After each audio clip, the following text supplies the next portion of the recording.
Hi, ladies and gentlemen. Thank you for the invite. I'd like to thank the organizers for the invite, and I'm privileged to be able to share on our experience in digitizing of Singapore's advanced care planning process. So I'm Xuan-yong, and I'm from Agency of Integrated Care in Singapore. So in this session, we will cover Singapore demographics and our digitalization efforts, the overview of Agency for Integrated Care, AIC in short, and then elaborate on what is advanced care planning and sharing on the digitalization process of ACP. Right, so Singapore, like many other countries, are facing an aging population, which, factoring the low birth rate, will place a greater burden on the future generations. To help alleviate this situation, empowering the population to self-help via digitalization would help residents to have better control of their lives. And tapping on the accelerated digital adoption rate due to the COVID pandemic, we are able to increase our people's accessibility to government services. So in our Singapore's current demographics, the internet penetration rate is high. So even among the seniors, 89% actually owns a mobile phone and 86% have access to the internet. Though only about 67% would know how to use SingPass, which is actually our national digital identity for gateway access to government services. This 67% is still a sizable pool for us to target in providing more accessible services. So here in AIC, we actually support our health ministry in improving care in the community. We aim to create a vibrant community for people to live and age well, and we also work towards bringing care, services, and information closer to those in need. We also support partners in strengthening their capability to deliver quality care and bring all together to meet the needs of our aging population. In short, we work around seniors and clients, bringing them seamless access to health and social care, while ensuring the care is cost-effective and sustainable. Advanced care planning, ACP, is the process of planning for one's future care. This will allow our family and care team to act in our best interest when we are unable to express our wishes. Having an ACP would ensure that we would receive care according to our wishes and also reduce stress to our families, especially in times of emergencies. And since 2011, AIC has been managing the national ACP program and is constantly working to increasing its awareness and take-up rate. However, through the years, we noticed that the need for appointment has been a hurdle for the public to take up ACP. They will actually need to make an appointment, be present to complete the ACP discussion in one sitting, and potentially incur costs. So if the intent to increase accessibility, flexibility, and lower the cost, the decision is to allow for a digital tool for the public to self-help in their ACP documentation.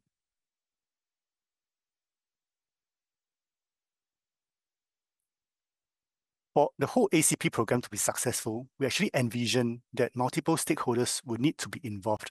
Example, AIC will be the touch point to make ACP accessible and increase its awareness and interest. Community nodes, on the other hand, will be required to hold the interest, manage public queries, and educate them while providing the ACP services. Our regional health systems and intermediate long-term care partners will be the care providers to ensure that people are being cared for in alignment to their goals, values, and preferences. With this envision, and to ensure that the digital ACP is user-friendly, we have identified 4 groups of stakeholders whose interests and inputs will need to be considered. For the public, which will be the users, we will need to ensure that the tool is simple and the language used is understandable for laypersons. For clinicians, we will need to ensure that the form will be detailed enough to include sufficient info on the user's preferred clinical care. And for our collaborators, we will need to inform them on the digital tool, how it works, and its target audience, so that they could help to advocate, address queries, and plan their work processes around it. For the overall general public, generating awareness would not be sufficient. We will also need to generate interest, which would prompt them into taking action in documenting their ACP. So to ensure that all grounds are covered, we had done many engagements with the different stakeholders.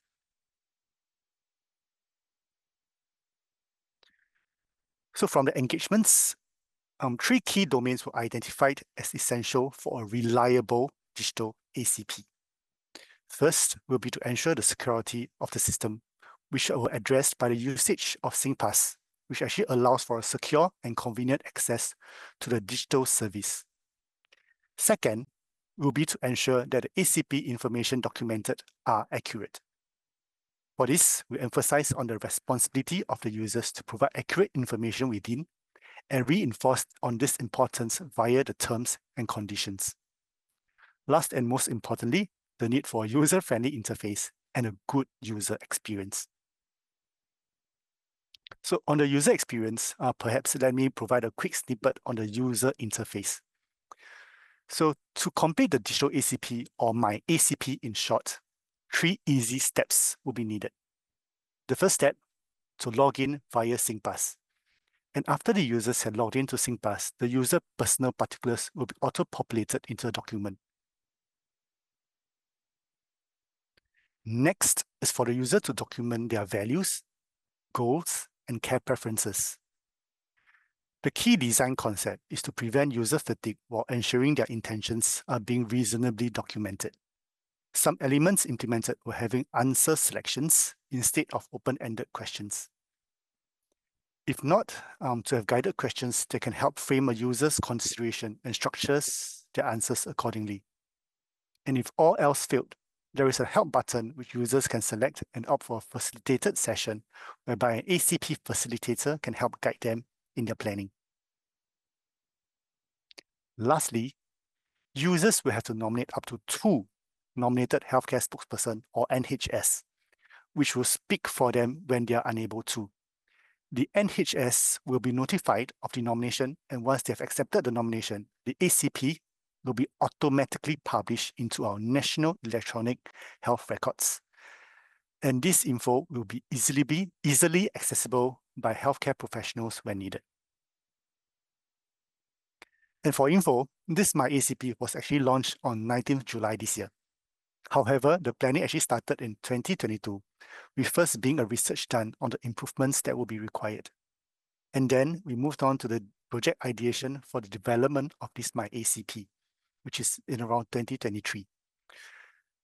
And overall, clinicians' feedback were very important and was sought throughout the design process to not only ensure that the process is simple, but also ensure that sufficient info would and could be collected from the ACP documentation. And on the development of myACP, we had to seek approvals, work with our IT vendor on the technical requirements, and manage the development incorporating the various inputs from various stakeholders.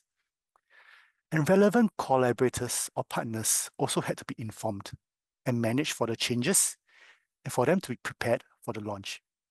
And in parallel to all this, extensive user testing were also conducted from the members of public to healthcare professionals, and even IT professionals assisted us in strength testing the system. And lastly, accompanying the launch, a publicity campaign is conducted to increase ACP awareness and generate interest on myACP. So with the publicity campaign, the uptake that we've noticed is promising. So we have seen significant increased ACP adoption rates in 2025 as compared to the previous years. And a significant increase of this is actually accounting to myACP. So the awareness of ACP has also increased significantly, all thanks to our marketing efforts through digital, print, TV, out of home, and even door-to-door engagements. And support from the ministries, various agencies, and partners had made the development and launch of myACP possible. All this would not be possible without their efforts. And as an icing on the cake, our health minister had shown great support by being the first user of myACP, helped launch the digital tool at a campaign event, and even helped to publicize it on his socials. In overall, it takes more than luck and sole effort to make this project successful. So we are very thankful of Singapore's digital adoption for the significant take-up rate. And we are also thankful of the stakeholders that provided many useful inputs in the design of myACP. This allowed myACP to be simple for the public, yet robust enough for the healthcare professionals to understand their goals, values, and care preferences.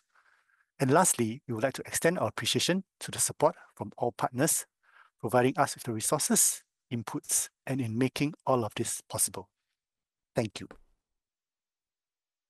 Thank you, Xuan-yong, for sharing Singapore's experience in designing and implementing myACP. Now let's take a look at our online questions. Hello, Xuan-yong.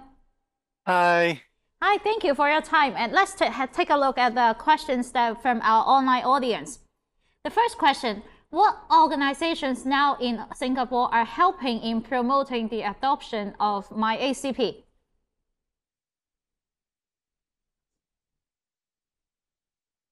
Okay, so currently in Singapore, the main drivers are actually our community nodes, whereby they're actually service providers in the community that help to provide the ACP services. So they are the main touch points to the community, whereby they'll engage maybe the seniors and the community in advocating the need for ACPs, and also to sit them in their care journey and care planning as early as possible. Yep. Thank you. Thank you. The next question. How and who will support myACP users from ACP help?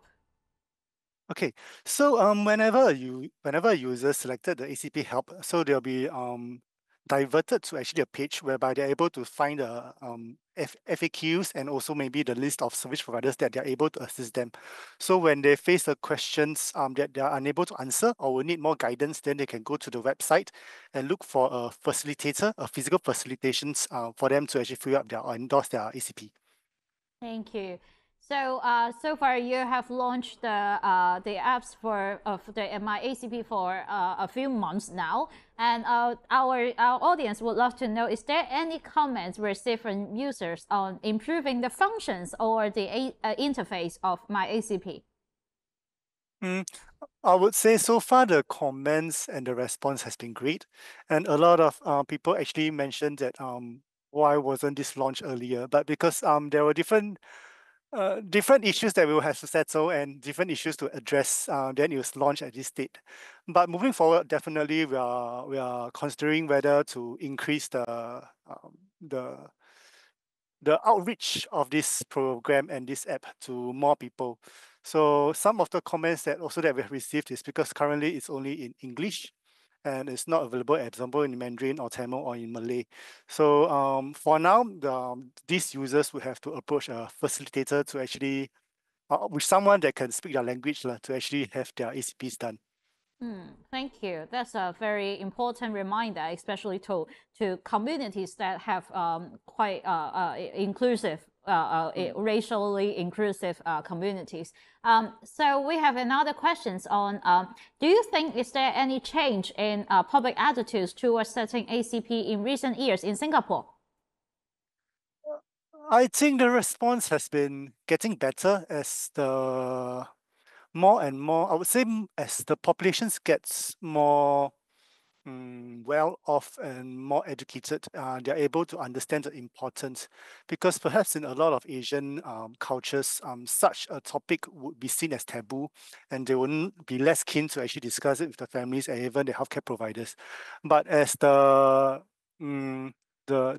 knowledge of the populations increases, they become more receptive of such discussions, and so to bring such discussion forward even before they are facing any healthcare issues. So I think, is very important to bring such discussions as early as possible and to make planning for emergencies or things that will happen in the future. Wow, that's very important reminder for especially like in Hong Kong, an aging society as we have. And what you mentioned, I guess the myACP would be a very good step for you to uptake and for the community to uptake more about ACP itself. So I guess probably the attitudes towards it will be much more open in the future. The other question from our audience is: from your experience, is there any advice on effective ways to encourage users to adopt myACP? From experience, we think that the most common ways to actually convert users from maybe a reader to call to action for them to take action to launch their ACPs actually via perhaps word of mouth. So we actually focus a lot on advocates on the community, whereby they actually have a physical interactions with the members of the public. So when there's physical interactions, we are more able to convince them on the need and necessity of such a document to make planning in case of emergencies. So only through such engagements, one-to-one engagements, the community volunteers or supporters are able to build a rapport with the members of the public, and also to encourage them or convince them to actually document their ACPs. Amazing. That would be very good for us to reference from, is especially when you are talking about things like life and death itself, very important questions. And it is not just like implementing an app and then it can be settled. It is much more about the discussion behind and the decision and everything that consider in the culture or in the family. So thank you for your reminder, and that would be very useful for us. Another question from our audience is, myACP also support the Advanced Medical Directive, AMD. So what are the discussion in Singapore about that? We would see both documents as complementary. Yep. So myACP actually, because AMD, Advanced Medical Directive, actually sort of a legal document that would need to be endorsed by doctors, clinicians. So it might be less accessible to the general public. So myACP is something that is readily accessible to anyone above 21 years old that's generally healthy. So they might not be accessible or may not need the AMD as of now, but it's a good tool for them to actually start considering their care plans as early as possible while they are still healthy. So it could be like seeding them the notion to consider. So when time comes, or if time comes when they need to have the AMD, they would have actually already have done some basic considerations much earlier in the earlier part of life. Yep. So then when doing maybe the AMD or even like other healthcare plannings, it will be easier for them to actually broach on the topic and converse and discuss more on what is needed and what they want. I think that would be very reasonable, especially if you have to start talking about it, start thinking about it, and then to make probably more important decision, and then let your family know as well. And thank you very much, Xuan-yong, for the dialogues, and thank you for the time.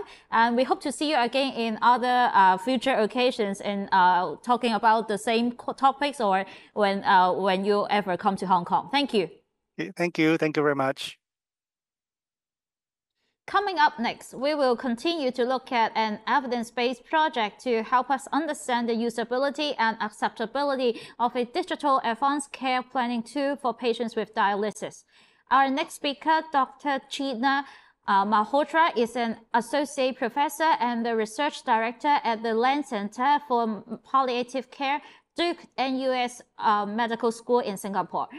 She specialized in health services research to inform the delivery of end-of-life care. She has published more than 150 scientific manuscripts focusing on patient preferences for end-of-life care, including advanced care planning and caregiving for seriously ill patients, including those with dementia.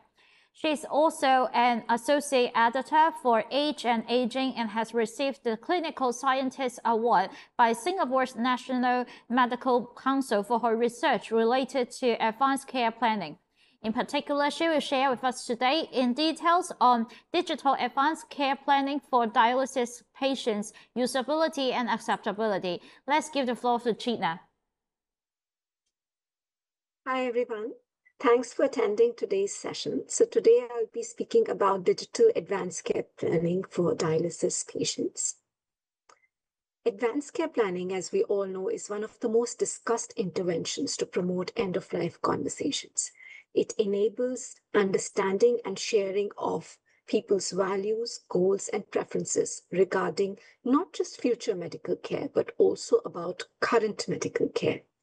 The goal of ACP, as I can say, is to educate, share, and prepare. Now, what is educate, share, and prepare? Educate.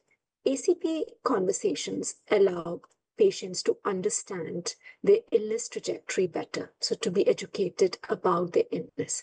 And that's important because most patients and their families may not understand enough about their illness and their trajectory. ACP conversations allow elicitation of values and goals to guide current decision-making, and this allows patients and caregivers to engage in shared decision-making process. And as we all know, goals and preferences change over time. Thus, ACP conversations need to be a continuous process. And when they happen over time, again and again, it allows patients and caregivers to be prepared for those future in-the-moment, end-of-life decision-making. Thus, preparation rather than planning is an important objective for ACP.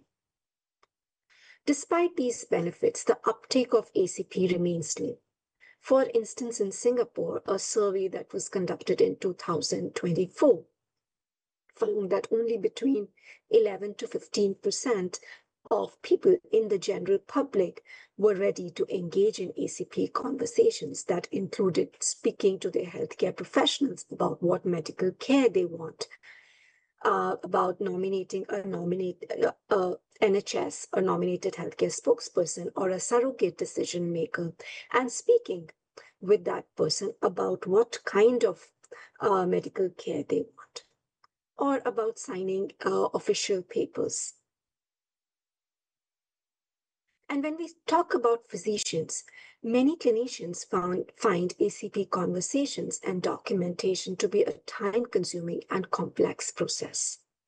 These conversations often require multiple sessions, each taking an hour or more. And at the end of that, often they have to procure multiple signatures before they can upload these ACP conversation documents into the electronic medical records.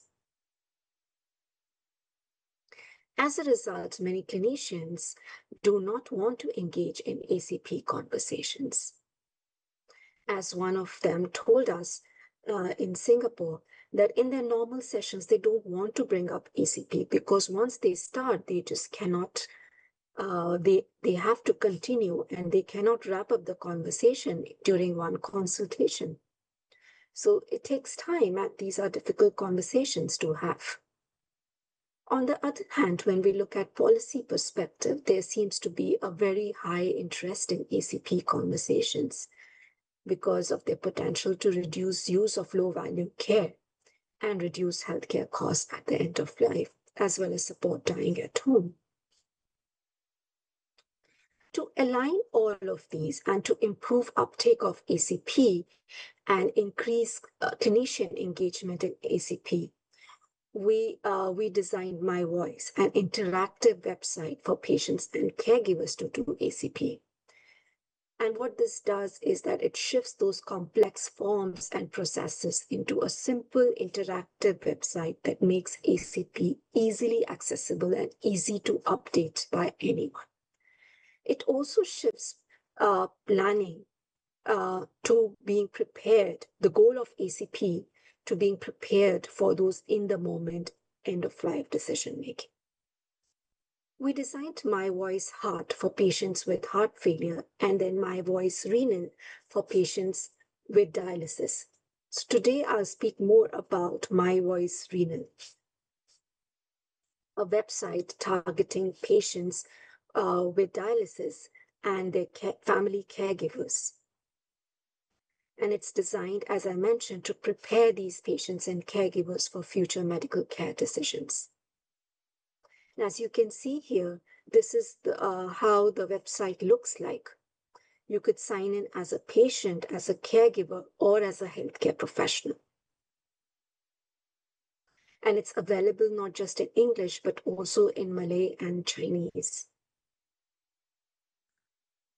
So we went through a development and evaluation process, which I'll talk about during this talk in order to design My Voice Renal. So My Voice Renal is based on user-centered design principle. It aims to improve people's capability to have ACP discussion, gives them the opportunity to have these discussions, and improves their motivation to do so. It consists of a series of videos and value clarification exercise and knowledge quiz. The initial prototype included a patient and caregiver module in 2 languages. And then we went through a user testing exercise, which was an iterative feedback done through qualitative interviews involving 24 participants. including 9 patients on dialysis, 5 informal caregivers, and 10 renal healthcare providers, which included nephrologists, nurses, and allied healthcare professionals. So we did both qualitative interviews and surveys that included collected data on system usability score and patients' acceptability ratings regarding myVoice.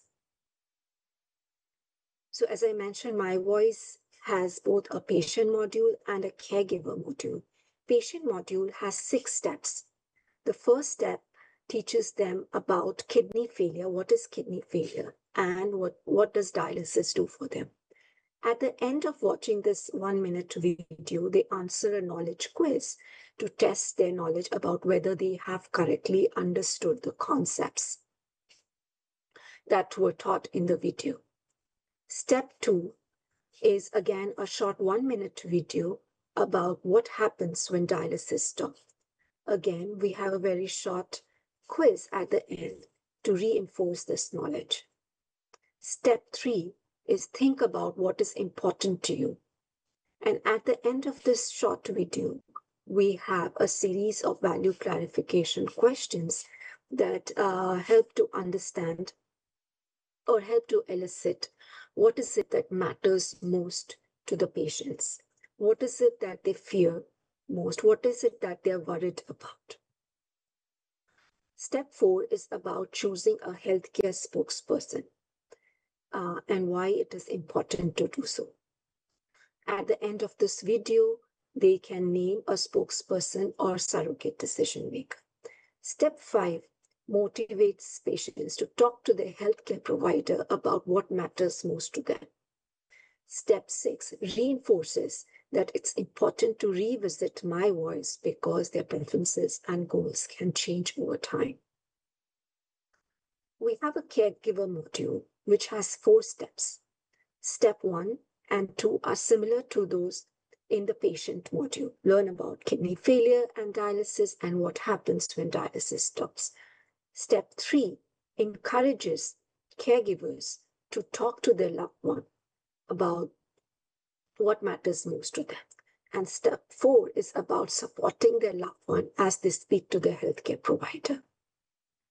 At the end of the patient module, there is a myVoice document that is generated and it's saved on the website. myVoice document lists out the name and details of the nominated healthcare spokesperson or surrogate decision maker and what's most important for them. This myVoice document can be shared with their caregiver when they watch the caregiver module and with their healthcare provider. Then patients receive a SMS reminder to revisit myVoice every few months. And caregivers receive an SMS to review their patient's myVoice document.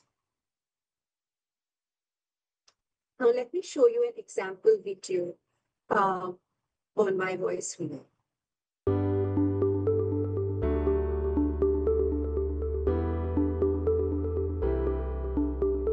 Hi, I'm Clinton Shi, and I am a senior medical social worker at the Singapore General Hospital. Now that you have identified what is important to you, you should talk to your healthcare providers about this. When your healthcare providers know what matters most to you, they can recommend treatments that best match it. Also, remember to share your myVoice with your kidney doctor at the next visit. Your doctor may ask some questions to make sure they clearly understand what matters most to you. They can then provide you with the medical care that best matches your values. So after designing myVoice, as I mentioned, we did some usability testing with patients, caregivers, and healthcare providers. Both patients and caregivers felt that the information included on myVoice was supportive and reassuring at the same time. For instance, one of the patients told us that this website gives us knowledge, and even the doctor is unable to explain so much during the consultation, so they are able to learn something from the website. it's useful for both patients and families.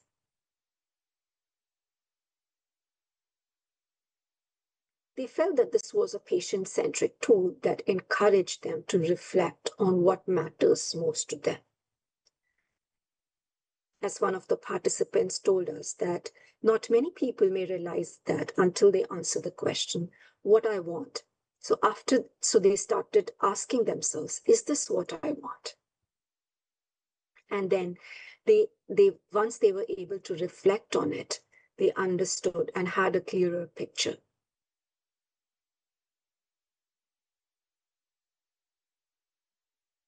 Participants also found the website to be user-friendly and interactive, as it incorporated videos and quizzes. The big question was, how is it that we can reach out to most people who would benefit from My Voice? And that's something that we are working on.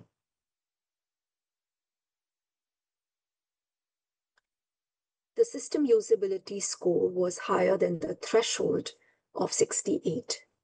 And more than 60% of the participants reported SUS score of 68 and above, indicating overall good usability. 80% of our participants rated the website as good or excellent. 92% felt that the amount of information was just right.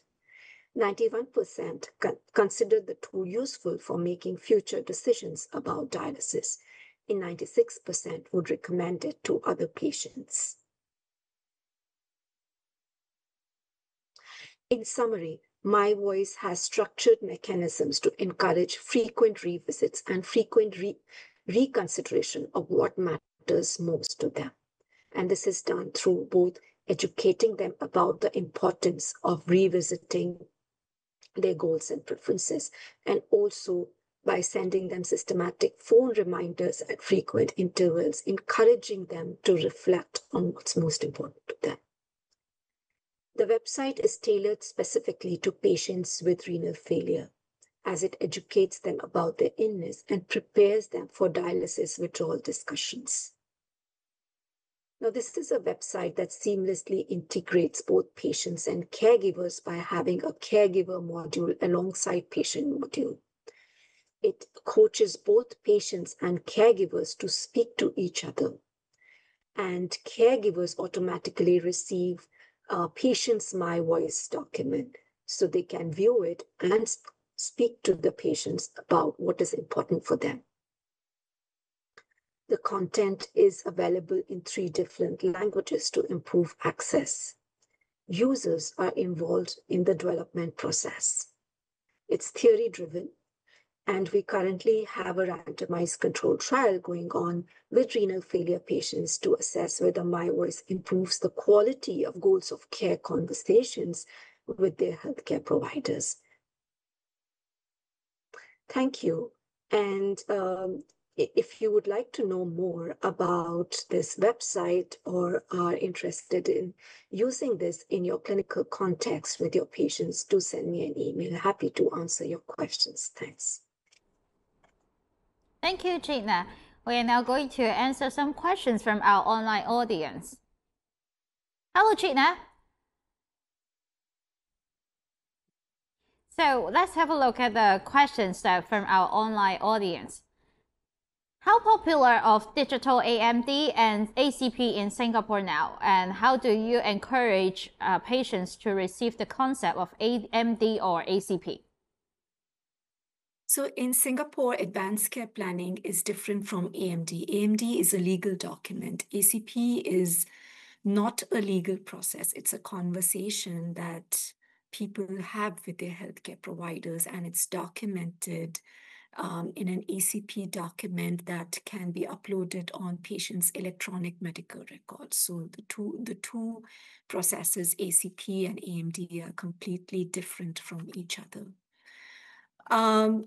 There have been recent campaigns by the government to educate people about what is advanced care planning and to encourage them to take part in this process. So it's increasingly catching on. and people are realizing that this is important part. So although the awareness initially about ACP was low, with recent campaigns, it is increasing. Thank you.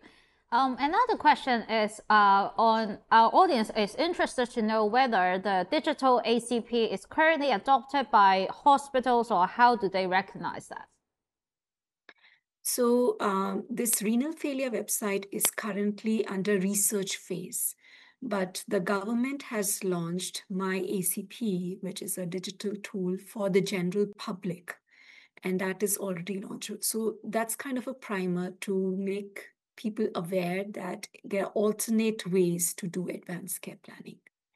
So once the research phase or the trial phase for My Voice is over, we hope to make it available to all patients with who are undergoing dialysis. Thank you. Another question is on the role of social sector. What are the current roles for social workers and social welfare sector in promoting digital advanced care planning?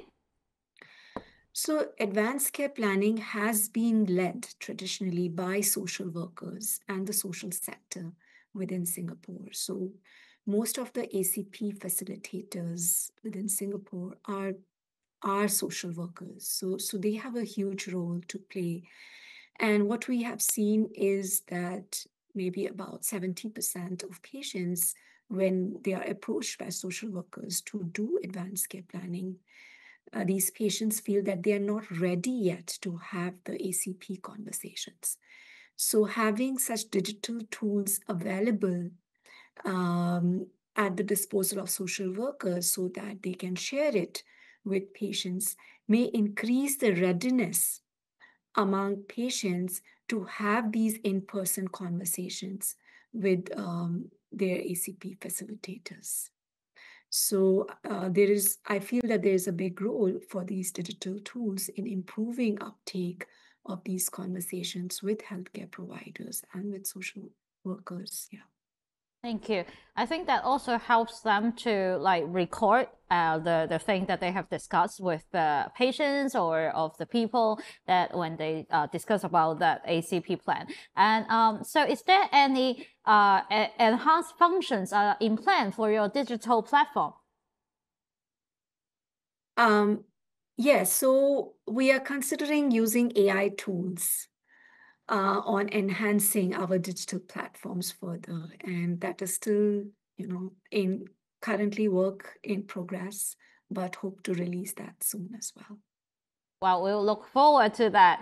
Well, let's see if is there any more questions? Oh, yeah, one more is on, is there any fee that will be collected to support the development of the digital platform, or any donations are you receiving?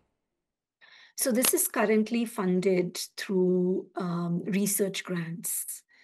So once we are in the implementation phase, we are going to hand it over to the healthcare providers.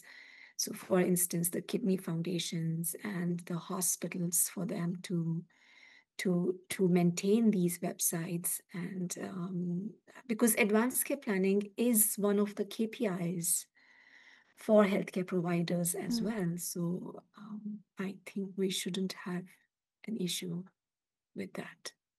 I see. That is a very big and also a very visionary mission to promote ACP, and also especially more importantly would be the dialogue for people to prepare for their end of life care, and also their care plan is so that their families and also their friends will be well taken care of as well. So thank you very much, Chetna, for your time.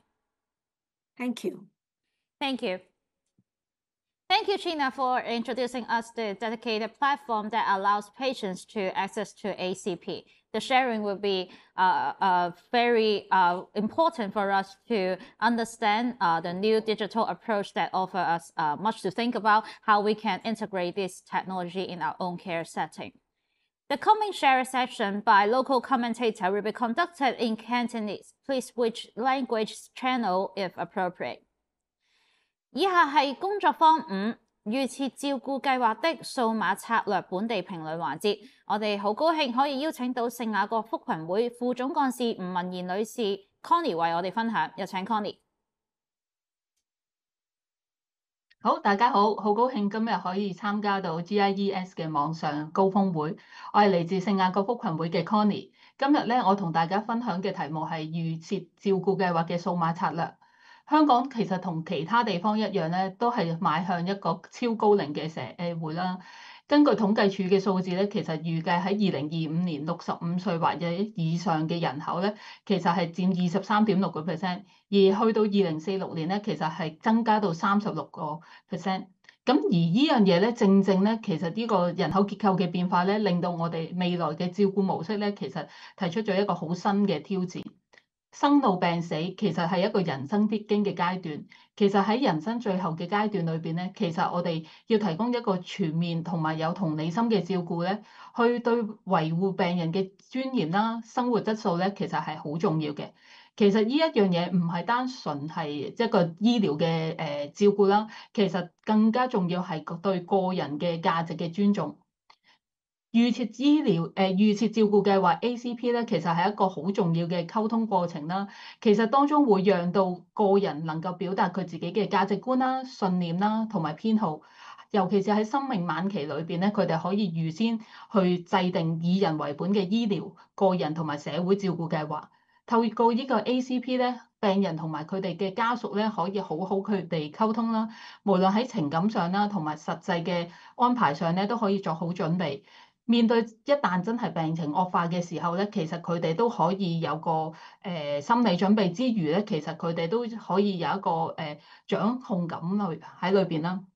同時喺 ACP 裏邊咧，都可以賦予咗一個家庭決策嘅能力，希望佢哋可以根據病人嘅意願咧，作出知情嘅抉擇，避免喺當中咧出現冇必要嘅衝突啦。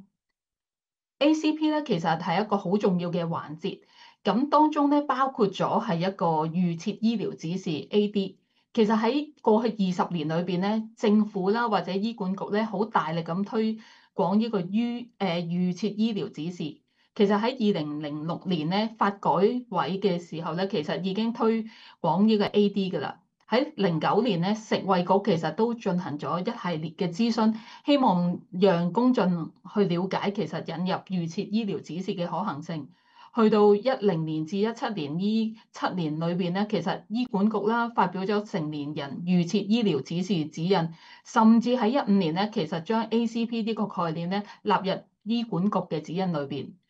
喺2023年啦，其實醫衛局咧刊憲維持生命治療嘅預作決定條例草案咧，其實當中包括咗 AD 啦同埋 DNACPR， 即係不作心肺復甦指引。而喺上年嘅年尾咧，其實正式刊憲。咁其實除咗呢段時間咧，除咗政府同埋醫管局大力推行ACP 之外咧，其實過去聖雅各福群會啦，同埋其他機構咧，都制定咗唔同嘅預設照顧計劃嘅手冊，同埋進行一系列嘅公眾教育嘅活動，希望讓公眾人士咧更加了解其實 ACP 嘅內容。其實 ACP 內容咧，其實大致分咗做4個範疇啦。第一個範疇其實就係醫療嘅範疇。當一個病患者其實知道自己進入晚期嘅時候咧，其實佢哋好彷徨啦。所以喺醫療層面上邊咧，其實我哋會同佢傾啊，其實佢個病其實嚟緊會發展嘅情況係點樣啦，最後個結果係點樣啦。而我哋喺過程裏邊咧，其實都會同佢傾一啲唔同嘅治療方法啦，每一個方法嘅益處啦或者弊處啦，希望幫助病人喺知情嘅情況底下咧作出一個決定嘅。第二樣嘢就係長期照顧啦。呢個長期照顧其實都會因應翻唔同佢哋嘅健康狀況啦、經濟能力啦，甚至家庭支持等等唔同因素咧，去決定翻其實佢哋嗰個照顧計劃係點樣啦。第三樣嘢其實就係講緊心理同埋身心靈啦，我哋叫做嘅情況。咁其實因為當我哋面對緊一啲嘅死亡啦，或者係一啲嘅危疾嘅時候，其實可能當中都會有好多唔同嘅恐懼啊，甚至對死亡有一啲嘅負面嘅情緒。咁好希望咧透過呢一個嘅 ACP 嘅討論裏邊咧，希望病人咧可以留低一啲，將佢心目中想同佢嘅親朋摯友去傾翻有啲咩信息或者有啲咩價值留翻俾佢哋嘅。第四就係講緊真係去到離世嘅時候，其實或者之前佢哋去到真係生命晚期嘅時候，其實佢哋嗰個醫療決定啊，或者係甚至於遺囑啊、喪禮安排啊等等咧，其實我哋都會涉及得到嘅。雖然 ACP 咧對於成個嘅晚期照顧咧，其實係好重要啦，同埋好值得去做。但係喺咁多年裏邊咧，我哋見到其實推行呢個 ACP 嘅時候咧，都當中有好多唔同嘅壓力同埋挑戰嘅。第一個挑戰咧，其實就係講緊而家就算香港有好多唔同嘅醫療團隊啦，甚至係我哋社福界嘅同工啦，都一齊去推行一個 ACP 啦。咁但係咧，當中無論表格啦、流程啦，同埋記錄方法都唔同嘅時候咧，導致嗰啲資訊好難共享同埋分享到俾親朋摯友。咁所以咧，其實如果真係要處理一啲身後事啊，或者一啲安排嘅時候咧，好難達成一個溝通嘅工具。第二樣嘢咧，其實始終我哋香港係一個華人社會啦，華人社會其實大家對於死亡呢個咧都係一個禁忌嚟嘅。大家都好擔心去傾呢個話題，都會避免去傾。咁就算病人自己都有自己嘅意願啦，其實部分家屬咧，其實都會因為可能個情感啦，甚至可能覺得盡孝呢個觀念咧，其實都會反對去簽不作心肺復甦呢個指示。所以咧，其實喺醫療團隊同埋家屬之間咧，往往喺呢個最危急嘅時候咧，有一啲嘅衝突。第三樣嘢咧，其實就係專業人員嗰個情況啦。咁因為其實我哋嘅專業人員其實都有好多時間，其實都喺臨床工作裏邊去繁忙緊啦，去工作緊啦。咁佢哋未必抽到好多時間可以好深入同我哋啲病患者，甚至佢哋嘅家屬去溝通，去處理翻醫療上邊嘅問題啦。咁另外都係啦，因為華人社會其實醫護人員其實都會擔心其實擔心嗰個破壞咗醫患嘅關係，咁所以咧，其實佢哋都會避免咧去談論呢個 ACP 嘅。再者，其實就算我哋 NGO 啦，或者醫管局，甚至政府咧喺呢20年裏邊咧，其實都好努力去推呢個即係ACP 呢個項目啦。咁但係咧，其實我哋睇翻咧喺過去5年咧，就算政府就算醫管局咧都有呢個醫療嘅指示咧，其實只係每一個月平均咧，只係得每一年咧，只係得1600個個案咧，係會願意簽呢個預設醫療指示嘅啫。咁我哋去諗當中發生咩問題咧？其實根據翻即係馬會我哋嗰個安寧頌嗰個嘅計劃裏邊咧，其實我哋訪問咗一啲嘅受訪者，其實當中講緊有70%人咧，其實根本就未聽過 end of life，即係呢個臨終照顧啦，甚或乎其實佢哋係根本係冇去參加過任何一啲嘅講座啊，或者一啲公眾教育活動，所以其實對呢個 end of life 即係安寧服務，甚至係講緊預設照顧計劃呢啲嘅概念咧，其實係冇嘅。另外一方面咧，其實頭先分享就係因為喺華人社會裏邊咧，其實好多人都好擔心講死呢樣嘢。咁所以無論學校啦、社區啦，甚至喺醫護裏邊咧，其實都會避談呢樣嘢啦。第三樣嘢，寧願因為驚啊嘛，驚嘅時候咧，就大家就少提出呢樣嘢啦。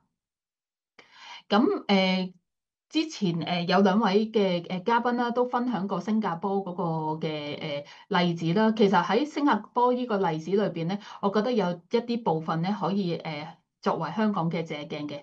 第一個部分咧，其實新加坡有一個叫做 SingPass 嘅即係數碼身份證嘅平台啦。其實佢哋好就可以將呢一個嘅myACP 呢一個嘅電子嘅ACP form 咧，可以擺喺佢哋嘅數碼身份證裏邊。咁當真係有啲情況發生咗嘅時候咧，其實無論佢屋企人啦，甚至係醫院或者一啲嘅醫療團隊咧，其實睇翻佢嗰個升 pass 咧，其實已經明白到佢嗰個情況啦。但係喺香港而家大部分嘅 ACP 咧，我哋都係會用一啲嘅紙本嘅方式去儲存呢啲嘅資料，咁所以咧其實可能佢做咗之後咧，可能家屬又未必知道啦，又或者因為喺唔同時間嗰個 ACP 咧有機會去改嘅時候咧，又未必知係邊一個係最 update 嗰個 version。咁所以如果喺香港嚟講咧，其實香港都有一個嘅eHealth 嘅系統，其實而家政府都好大力去提倡，即係大家去用醫健通啦。其實係咪可以考慮喺醫健通裏邊 set up 一個項目，其實就係擺 ACP 咧？因為其實如果擺咗嘅時候，佢醫院見到呢一個嘅病人其實係有一個簽咗一個DNA 嘅CPR 啦，或者係AD 嘅話咧，咁其實就免卻咗好多嘅即係爭拗啦。咁第二樣嘢啦，其實就係咪可以將一個簡單嘅國民嘅，即係我哋嘅病人嗰啲嘅資料，好簡單可以係一個電子平台去做咧。咁頭先提啦，醫健通係其中一個啦，甚至係講緊其實我哋 IMSmart 係咪都可以用呢樣嘢去處理？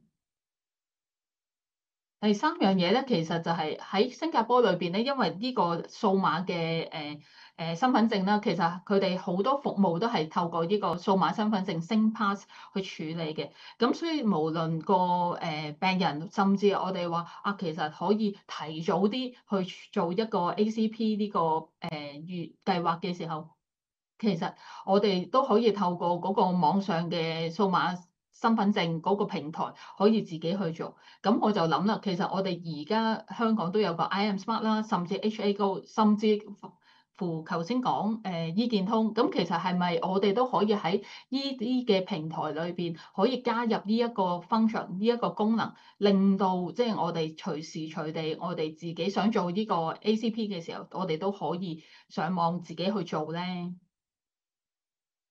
另外一個方面咧，就係其實喺新加坡裏邊咧，其實佢哋係會好早去做好多嘅唔同嘅公眾教育活動啦，甚至咧佢哋將死亡呢樣嘢咧，其實係講緊唔係一個禁忌，佢哋有一個叫做 live well，live well，即係生活得好。